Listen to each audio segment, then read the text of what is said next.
Assalamu alaikum everyone. My name is Ali Sultan and I am student of Rehan School Foundation level F at Islamabad campus. Welcome to today live season and today I am talk with Maya about sky, the word, the stretch beyond horizon. So are you ready, Maya? Let's begin.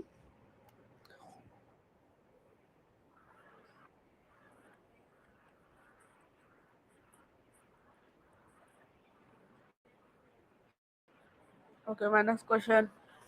First question. What is the sky?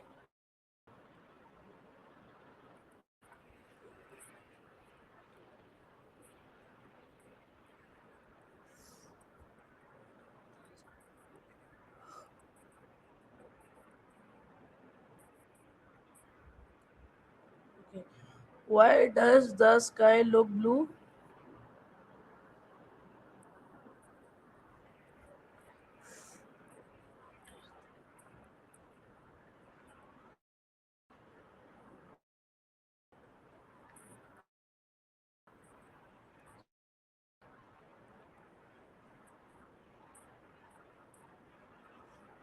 Okay,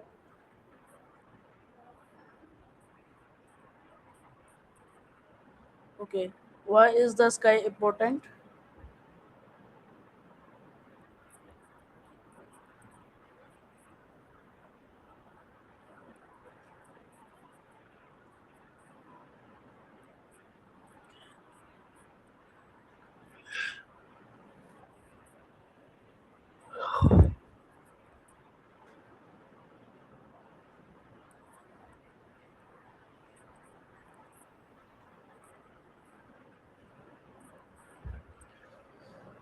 Okay, my next question. Can we touch the sky?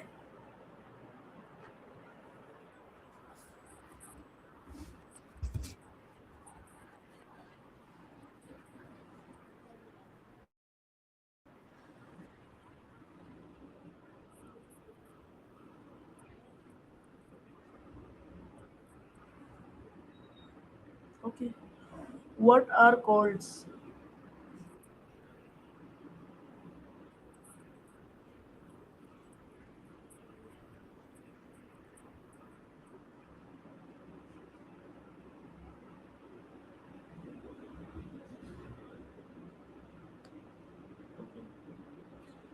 Uh, what cases?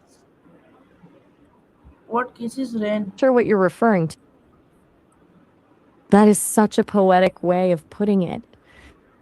I'm guessing you mean what causes the rain to fall, or maybe how it feels when it hits Okay, okay, the okay. ground. What is the Which one is it? form? I'm here whenever you're ready.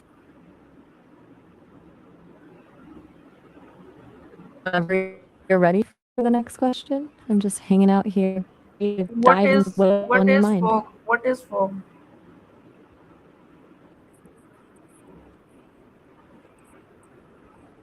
Floating high up in the air. It happens when the air cools down enough that the water vapor in it turns into tiny liquid droplets that hover right where we are. It's like walking through a cloud. Have you ever been somewhere where the fog was so thick you could barely see your own feet? Okay. What is Ready for another one? what is wind? I'm not entirely sure what you mean by the witness in this context. Are you talking about a What is person wind? who. Wind. I'm still a little stuck on what you mean by the witnesses. Are you thinking of a specific scientific term or something else? Off in just a minute since our session is all ready for more questions. Okay. Why does the wind blow? It was so much fun. Wind happens because air likes to move from where it's crowded and high pressure to where there's more room and lower pressure. It's basically the atmosphere trying to balance itself out. I'd love to tell you more, but we're actually at the end of our session. You can call me back anytime you want to dive back in. Bye for now. Okay. My next question. Why does the sun set?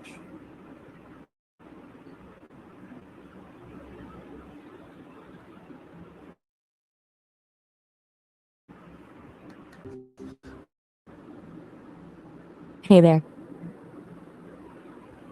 Okay, my next question. Why is the sun important? Oh, that's a big one. Basically, without the sun, we wouldn't have any life at all. It provides the light and heat that plants need to grow, and since plants are the base of almost every food chain, everything else depends on them. Plus, it keeps our planet from being a giant floating ice cube. Do you think the world would be more interesting if we had two suns? Okay, my next question. What are stars? Think of stars as giant glowing balls of gas, mostly hydrogen and helium, held together by their own gravity.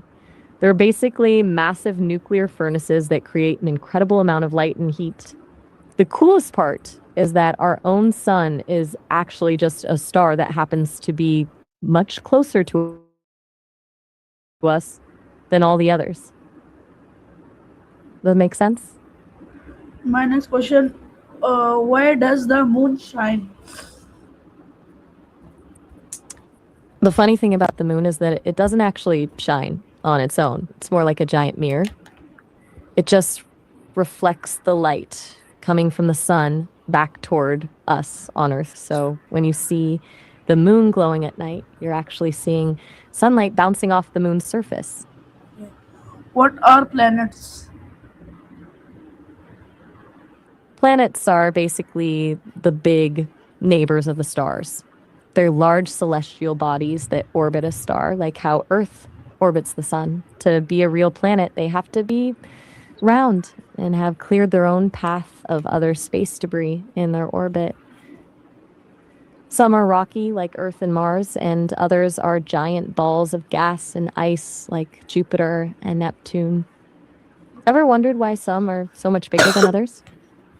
My next question. Where does the sky end? That's a tricky one because the sky isn't really a thing with a hard ceiling. It's actually just the atmosphere, the layer of gases surrounding Earth. As you go higher and higher, the air just gets thinner and thinner until there's basically nothing left. Once you hit that point, you've left the sky behind and you're officially in the vacuum of space. Most people point to the Kármán line, about 62 miles up, as the official finish line. Do you think it would be scary to stand right on that edge? Okay, my next question.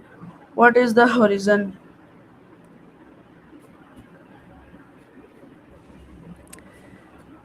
The horizon is basically just the limit of your sight. It's that line where the earth seems to meet the sky. Because the earth is curved, your eyes can only see so far before the ground literally Okay. curves away from you. Isn't over.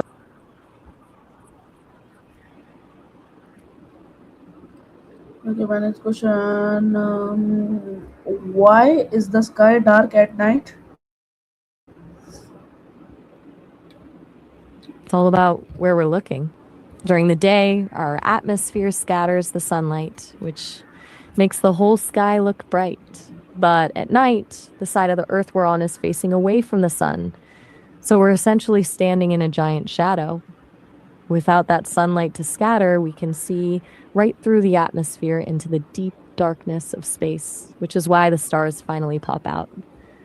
If space were filled with stars everywhere, the night sky would be bright. But at the time limit. So we'll have to wrap this up for now. I don't want you to get cut off mid sentence. You can always call me back later. We can keep exploring. Bye for now. What if your final thought about today's topic? My final thought is that the universe is just mind blowing. I love how we went from the soil beneath our feet all the way to the edge of space. It just shows that everything is connected, the sun, the stars, and the way the sky works. It's a lot to take in, but that's what makes it so fun to explore. Since we're almost out of time, I'll leave you with Thank you, Maya, for wonderful decision. Thank you, everyone, for watching and listening. I hope you learn something new about the sky and the amazing world above us. Please like, share, and follow for more educational decision. See you next time. Bye bye.